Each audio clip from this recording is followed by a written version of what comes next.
An ego can be portrayed in many ways, and most people, to a certain extent, have them. But what would happen if Isagi had many egos, but instead we do it a little bit differently, and their personalities? Because in a way, everybody that has an ego, it's a different side of their personality. So what would happen if Isagi had a split personality? Well, that's what we're going to be talking about in this brand new series of What If Isagi Had a Split Personality. And if you enjoy, show some love. Leave a like, leave a sub, and leave a comment down below, all that good stuff. And this is part 1. Make sure to watch the video in its entirety, and let's get right into the what if. Let's get it. Yoichi Isagi, the one and only. Someone who enjoys and loves football to a large extent. But throughout his life, he's had some downfalls, and a lot of them. The neutral or relaxed version of him, you could say, someone that is more monotone, more laid back, someone that is just kind of chill and relaxed, is someone that most of the people around him know. And most of the people around him enjoy being around. But at a young age, him and his mother, and also his father, would find out that Isagi had a split personality. A personality that would be revealed in various circumstances, and it all tied into his emotions. It seemed as if his split personality directly correlated with his enjoyment of soccer. Sometimes when he would be extremely happy about playing soccer, he would actually get a certain way on the field, and same thing in various ways. But sometimes it wouldn't even directly correlate to the emotions on the field. Sometimes if he goes into something sad or mad or a certain way, well, that's how his emotions would shift, and it's as if a brand new person would awaken. His emotions would take over and be so drastic, it's as if the relaxed and laid back and calm Isagi that once was is no longer in existence. It might sound insane, and many doctors believed it to be just a hoax, something that the boy was making up. But as his young age would continue on, and as he would grow older, it was pretty obvious that that just wasn't the case, that it was the furthest from it. And Isagi would try to learn how to just prevent it. It's as if the relaxed and calm version of himself would go away for a while. He would then turn into a passenger, and it would be just him, and that was it. But Isagi, he wouldn't really know what to do. And eventually, he would fall in love with soccer though. He would fall in love with the game so much so that he would dive headfirst into it. But sometimes his emotions would vary. It would sway so much. But one emotion that was consistent for a while was the fact of happiness. He would be extremely happy, in which when he played soccer, he played it in all of the right ways. All of the right ways that his coach would want. He has pretty decent passing abilities, his scoring abilities are pretty good, his defense is pretty good as well, and he's just way more energetic. So when he's happy, he's just insanely fast and quick. And frankly, everything else is kind of just monotone at best. But at the same time, when in comparison to these other people, and especially in his tournament finals, it would be pretty obvious that Isagi was still pretty good compared to the people he was going against. With his team trailing 1-0, the striker Yoichi Isagi was just thinking about the words his coach would say. He would be leading the charge down the field to tie the game up, and he would be happy, excited about the prospect of getting down here. Eventually, he would more or less nutmeg and pass by so many people with his speed, but eventually he would look to his right, seeing that someone is wide open. So he would just tap pass it to him beautifully at that, and it would seem to be a perfect score, that it was over, that it would go 1-1, and then he could take over and hopefully win them the game. But that's not what happened. His teammate would kick the ball and it would bounce off the pole, and let's just say Isagi would get rushed with emotions, so much so that it felt like he was frustrated. No, his frustration would then turn into anger, and that anger would then create a personality that's been dormant, especially from Isagi, someone who rarely gets angry. But that anger isn't something he's going to be able to use, as he goes in sprints to try and keep up and avoid them going down 2-0. He's unable to do so, and this would frustrate him even more, and eventually his emotions would sway to sadness, as his eye colors would flicker and change itself, and he would begin pouring out in tears, crying so much so that he can't even get a word out. And he would kind of stay this way for a while. He would be so sad, so gloomy, his eyes this kind of misty white color, and his coach and his team would talk, but eventually Isagi would leave. As he rides home on his bike, he continues to cry, bawling his eyes out, as he more or less rides by a group of kids that are playing soccer. And as he does, the ball would come flying to him, and he would immediately just header it perfectly, and it would land right in the lap of one of the kids there. And the kid would think he's amazing. He would say that he's insanely good at passing the ball, and Isagi would continue to cry as he leaves. But he does have a realization, as his relaxed version of himself just kind of comes back to the forefront. That realization is that when he was really sad, he was able to make a crazy pass. Yes, this might sound simple, but he was never able to make a pass like that. The distance, and also where the kid was, being that he's a smaller target, it was kind of impressive for himself that he was able to kind of put it in the kid's lap perfectly. And the ball was kind of a reckless ball midair too, and he was riding a bike at the same time. Well, that's kind of insane.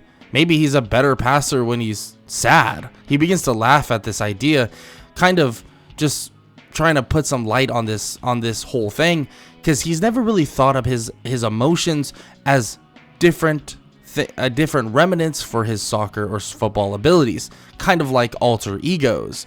But still, he doesn't really think that much more about it, and he kind of just relaxes for the day and tries to take a load off, trying to not think about the game that just happened. But eventually a letter would be collected for him, and he would read it, and that letter would invite him, and it would invite him to the Japan Football Union, and he would more or less be summoned there and go there to see that it's kind of like a remote training facility. And when he walks in, he would see that there's over 300 confirmed or confined strikers there, and it's absolutely insane. He looks around, and eventually Kira would run up to him saying that he must have not heard him, but he was calling his name back there, that he had an amazing game, and he begins to talk about, how Isagi did such a good job. And Isagi thanks him and stuff like that, but he says that he's more interested in what's going on over here. They should really check it out. And eventually he would check it out, and eventually one person would come to the forefront.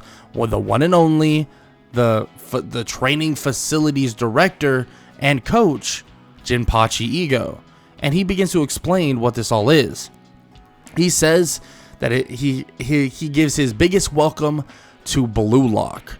This is a survival boot camp in order to develop the ultimate striker for Japan's national football team, with the winner, being the team's starter and striker, and the rest would be banned from the national team entirely, in which this would be a complete shock to all of them. What is he talking about? He can't just ban them. There's no way. They're talking about crushing his dreams, or their dreams. And some people even say, like, well, we have nationals. We can't just leave and stay here for that long or that much time. And he immediately tells them that if they're really thinking about nationals, they're not dreaming big enough. This is an opportunity for them to take their game to the next level, to become the best. So why would they even give an F about nationals? If that's where their mindset is now, they should just lock off. The best strikers in this world, in the entirety of the world, have egos and have a chip on their shoulder, so much so that they could truly bring the best out of themselves, are truly the ones that search and hunt for the goal that they want. And that is the fact of the matter. That is what truly matters. And everybody listening would be shocked once again, but a door behind him would open up, And Isagi would look at it, and he would see the light at the end of the tunnel, beginning to think to himself that if he wants to be the best striker, maybe this is the way to do it. He doesn't know what's going on with him mentally, what's going on with his head. He doesn't know what happens when he gets angry, when he gets sad, when he gets fearful, when he feels erratic, insane. He doesn't know. He has no clue. And the doctors have no clue as well. He only knows certain things from his mother and father, learning that when he was sad, he would act a certain way, and when he was happy, he would act a certain way, but not in the normal way that sad people would act. It's as if he was a brand new person, as if his sad version of himself was a completely different person than Yoichi Isagi. But still, he decides that he's going to ignore these defects that he has on his own, and maybe he could turn them into perfections. He walks through the gates, and everybody else would follow soon, Kira included, in which Kira would be confused why Isagi is even going. But it's odd. Jinpachi Ego would be staring at Isagi as he walks in, as he has a realization of who the kid is, and what he's seen on the field from him. Maybe something Isagi hasn't even seen himself. But still, that's beyond the point. They all get ready, get set up, they get their clothing on for Blue Lock, and eventually they would arrive in the Team Z facility. When they would arrive in the Team Z facility, they would all just kind of wonder what's going on, and they would look at the numbers on their shirts, Isagi being second to last, but he doesn't really think much about it. Actually, initially he doesn't, but eventually Ego would begin speaking about what they're going to do, and he begins to say that they are the bottom of the barrel, like horrible, trash, and more or less they have to start from the bottom to get to the top anyways, so I guess it kind of works out. But these remarks actually make Isagi kind of sad, and it begins to flip his personality to his sad version of himself. He begins to just walk over toward the laying boy by the name of Bachira and lay down next to him as he continues to weep. And Ego is confused. What the hell is wrong with this kid? He knew that he was an oddball, but this is a different level. Everyone kind of argues over just what they're going to do, and eventually the ball is set up to kick it right at Isagi's face. Yeah. This monk boy, this annoying guy, is about to kick the ball right at Isagi's just dome while he's crying. Like, what's wrong with him? At least kick the guy that's sleeping. But as he's about to kick the guy that is literally bawling his eyes out, Bachira would wake up and land a kick straight to the guy's face, hitting him so hard he sends him backwards. Bachira would rub his eyes and say that he really would like to sleep, but it's not cool to try to kick a soccer ball at someone's face while they're crying like this. Look at him, he's like a baby. He's supposed to be protected. And Bachira would then kick the ball back toward them, immediately hitting Kira in the stomach super hard. And of course Kunigami would come over and tell Bachira that he wants everything to be fair. Yes, it would have been kind of messed up if he did that, but I mean, the guy on the ground is crying his eyes out. I mean, you can't just not allow him to kick the ball at him. And Bachira just shrugs and says that there's no rule against it.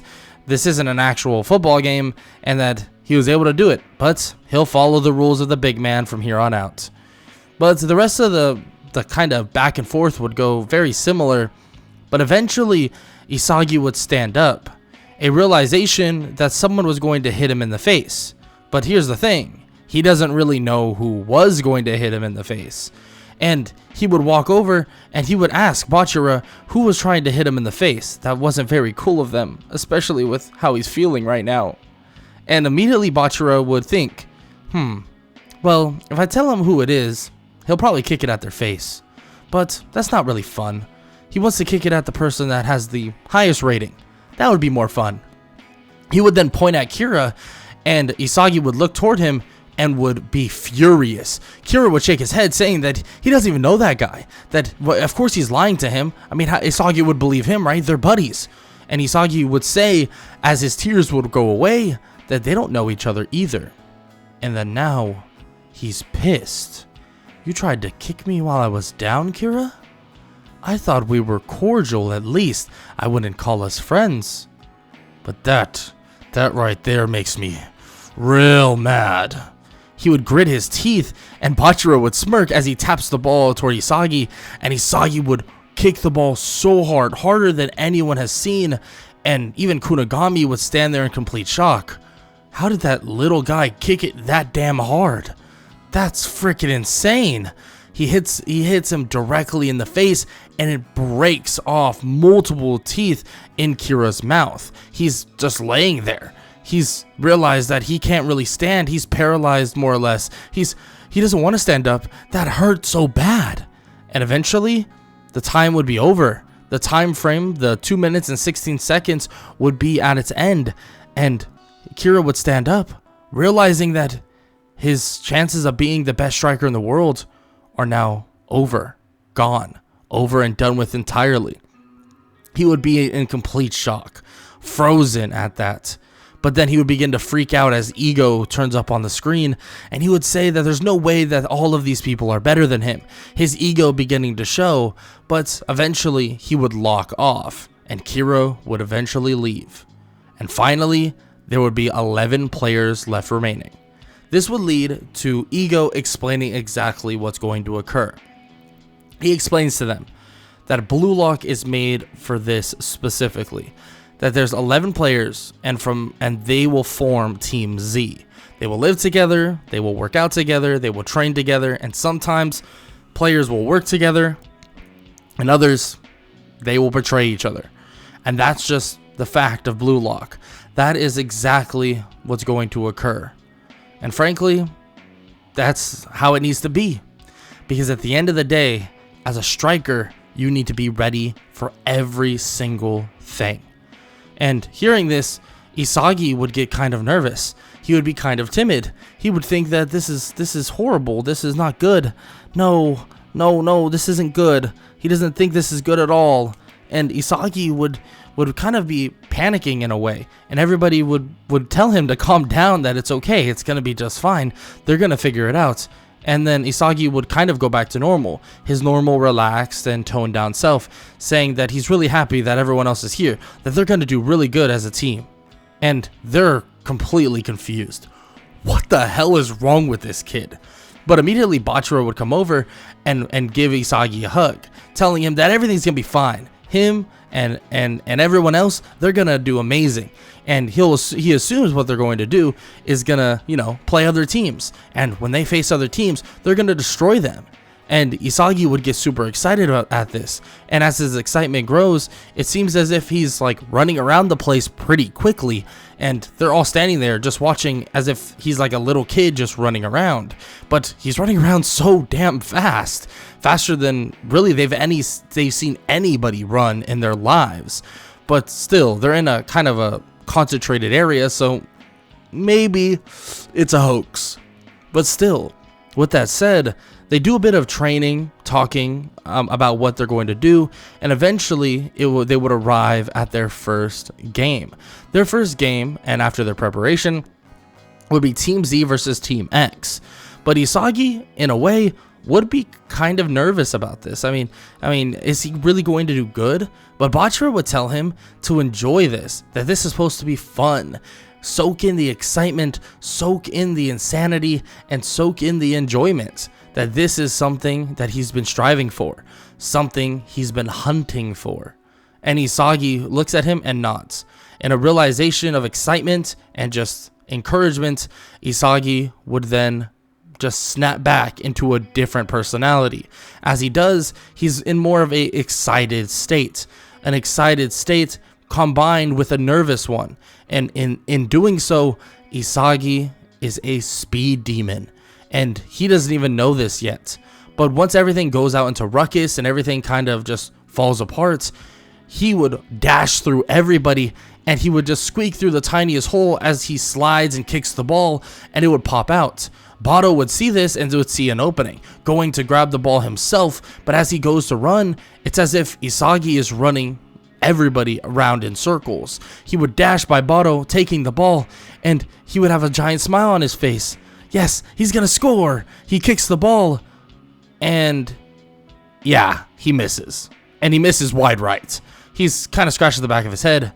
Oh no, not again. He begins to walk backwards, But Bachira says that it's fine. He just has to get completely dialed in. He knows he's excited, but nervous at the same time. He needs to channel that with his relaxed nature, and maybe he'll be able to do amazing things. Don't be too down on yourself.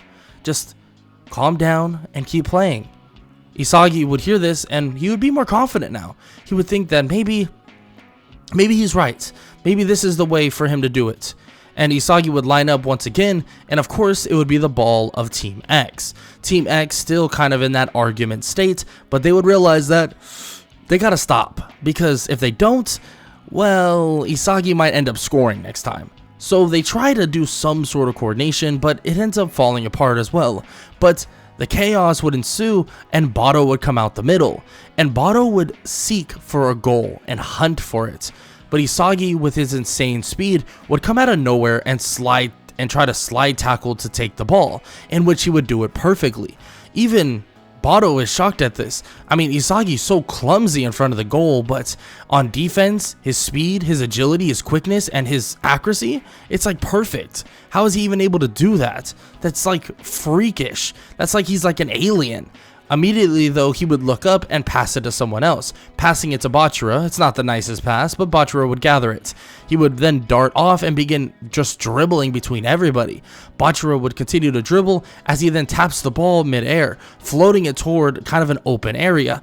Everybody's confused, but the person to fill that area is Isagi once again, darting through as he takes the ball. And as he takes this, he breathes in and out. He sees that the goal is right there. He can score, and he tries to relax, concentrate.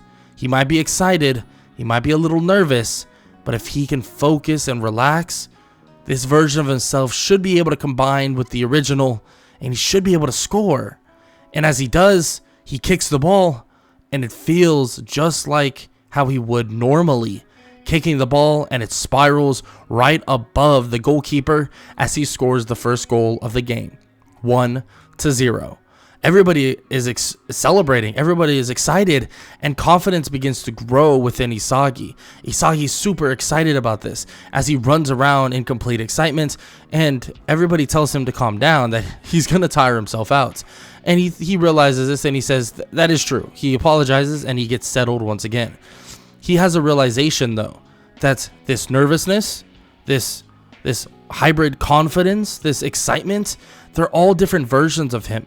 But it's as if now there's multiple voices talking at one time, as if they're merging together. Most of the time, it's just one of them, like sadness and him crying. It's just, the sad one, and it's the sad guy that he doesn't like watching cry all the time. But now it's like he has the excited version of himself, the normal version of himself, the relaxed version, and then he also has the nervous version of himself. It seems like the combination of them just made some crazy way of scoring, and this definitely excites him even more, making him even more energetic and making his stamina ramp up to the very end, and on top of that, his speed as well. But once Bato looks to score his goal once again, and Isagi goes to take it, well, Bato tries to juke Isagi and lands a shoulder straight to his face. As he does, he would go spinning out and slam hard on the ground.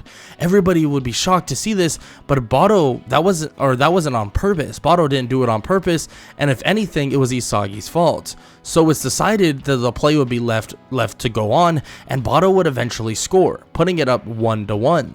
And everybody would surround Isagi, asking if he's okay, if he's alright. But Isagi would slowly get up, and his eyes would flicker between this cloudy white, the one that he would be more or less crying his eyes out with, and then also flickering between that and also a reddish color. Everyone is kind of shocked to see this. I mean, what is he doing? Is he okay? Hey, Isagi, are you okay? Bachira kind of pokes at him, and eventually the cloudy eyes would overtake, and he would begin crying, saying that he's so sad, that hurts so badly.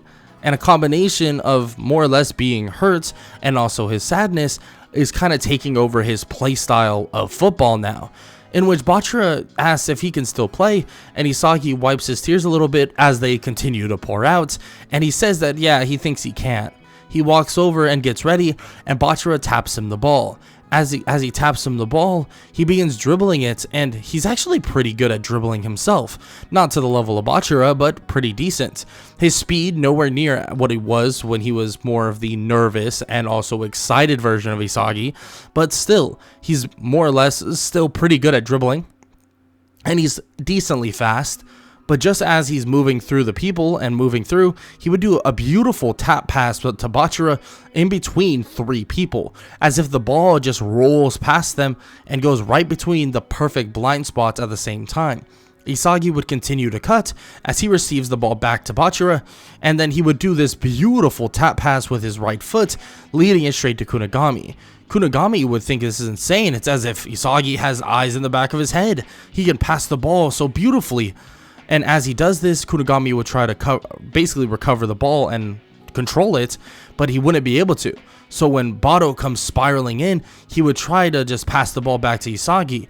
And as he does, he sees that he overshot it. He begins to curse himself. But just as he does, Isagi would roll and then slide and hit the ball with the tip of his foot. But as he does, the ball would perfectly land toward Bachira, and he would make one move and be able to score another goal. Everyone would be shocked, as immediately Isagi would still continue to cry, saying that now he's crying out of happiness. They just scored a goal and it was amazing. And everyone is just, they don't even know what to think about this guy. He's just an emotional roller coaster 24/7. I mean, no wonder he had some questions in terms of coming to Blue Lock, and they even had conversations with him before the tag match, more or less leading them to this conclusion eventually. The fact is, Isagi's not 100% well, and they'll learn that later on when he explains it during one of their victories or something, or maybe during the time they have a little bit of a sit down. But Isagi is not 100% well, and what they don't know right now is that Isagi kind of just never has been that well, but still, he's okay, at least to an extent. Isagi would be in more of his sadness state, but also at the same time would be happy. I think most people in the world would understand that bipolar version of emotions, but he would be kind of in a weird way, right? Extremely good at passing the ball with his sadness, which is kind of ironic, but his happiness is kind of very neutral. It's not super much of anything. His excitement is more one thing than the other. His happiness leans and makes things a little bit more refined. It's as if he's enjoying it. So in a way, he's enjoying being sad because he's enjoying passing the ball, making his passing, dribbling, and whatever is increased initially or during this time kind of even better. But still, his defense, not completely there, and with the sadness version of him, he definitely can't defend against Bado.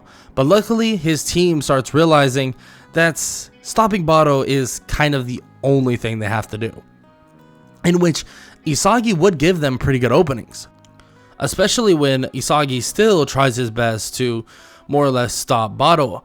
But of course, he kind of can't. I mean, he's still struggling. He's not going to be able to do it very easily, and frankly, there's just no chance he's going to stop Bado. I mean, that's almost impossible. So when he lines up on Bado again, he does get passed on by, but again, Bado chips him with his shoulder and Isagi falls to the ground. But this time around, he would grab the grass, he would grip it extremely hard, and he would be pissed. He'd be so mad at the fact that Bado hit him again. He knows that the first time wasn't an accident, even if it was. I mean, we probably would assume that it is, but to him, he doesn't care, accident or not. He's livid. Out of nowhere, though, Bado would see the goal open, but of course, Isagi would be right there. Isagi then kind of grabs his arm slightly and reaches for the ball with his right foot. He tips it as it rolls toward the goalie perfectly, and he picks it up.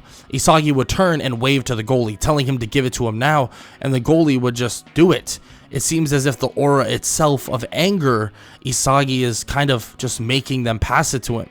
He immediately begins to move down the field, and his speed is pretty darn fast. Not as fast as his excitement and nervous state, but he's pretty darn fast. But what's really, really making a difference is how strong he is. Because he looks up the field and sees Kunigami, and he rockets the ball straight at him. Beautiful pass, but it's more of like a gritty pass. More of a pass that is direct. and it immediately just pegs Kunigami. He's able to kind of recover it slowly, but immediately Isagi's already cutting down the field, and Kunigami would tap pass it right back to him, and it seems like he's just in front of the midfield marker. As he crosses midfield, he takes about 4 steps, and everybody stands there just in complete awe. There's no way in hell he's shooting that, is it? No, there's no way. As he winds up and kicks the ball, it slings out like a rocket, shooting toward the top right of the goal, and the goalie can't even react, standing there in complete shock as the goal pins to the top right, and he scores. Everyone is standing there. There's no way. How did he do that? Even Bato is shocked, and everybody just stands there. What the hell just happened? And the game would soon tick to the very end, and Isagi's team would win 3-1. And everybody would stand there as if they just saw a ghost. But eventually Bachiro would begin celebrating. He would jump on Isagi, and Isagi would be happy. They just won, yes, excitement, and all of the excitement would overwhelm him, and frankly, that version of him would stay out for a little bit, especially after the win. Everybody else would join them and would begin celebrating as well. They got their first win. This is Blue Lock, and it's definitely different, and it's definitely something they weren't exactly expecting. But let's be honest, while they're celebrating, someone else is watching, because something he didn't expect is happening. He looks at Isagi and he thinks to himself that this is different. He may have some sort of split personality, but it only really revolves around soccer. It only revolves around this. This is a perfect place for him to fully awaken. He begins to smirk and laugh, and immediately the assistant woman behind him would say that, isn't that kid have a sickness? That's a sickness. You can't utilize a sickness to your own advantage. And Ego would turn and tell her to shut up, that she doesn't understand. She doesn't get it, that he's utilizing this sickness for himself, that he's not doing anything. Ego himself is not doing anything. This boy, he loves this game so much that he would take himself on this field and utilize every aspect of himself, however many there are. And he sits there. These are like alter egos. Oh my god. I don't know if you've ever seen those comics. You know, Batman? Technically the alter ego of Bruce Wayne. Oh my god. This kid may be soccer's vigilante. Alter ego. But Batman doesn't work. He's like Ninja Turtles, but like all of them at the same time. And of course, the woman that's there would just sit there in complete just annoyance. What the hell are you even talking about? He's not a ninja. And as she says this, he waves her off as he continues to think, this kid, he's really something. He truly has so many different personalities. Maybe even so many different egos. A smirk would grow on his face once again, and he would watch as Isagi and his team would celebrate. The time for celebrating, though, would soon end, because the next match would be upon them. The next match against Team Y. But how will that match go? You'll have to find out on the next part of What If Isagi Had a Split Personality. I know this is a little different than the normal Blue Lock What Ifs, but I thought this would be fun. Shout out to my boy Crown Fiend for suggesting it. I thought this would be fun. Of course, person who did the thumbnail in the link of the description below, it's same old dude most of the time who does it. It's Stratu. Sometimes it's Emmett, but this time it is Stratu. So shout out to him. I wanted to say that. It's always in the description, so if you guys ever want to know, it's there. But with that said, I hope y'all continue to enjoy it. I know this is a little different than your normal Blue Lock What If, but still, hope y'all enjoyed it, and I hope y'all continue to enjoy it, and I hope all y'all have an amazing day. Later.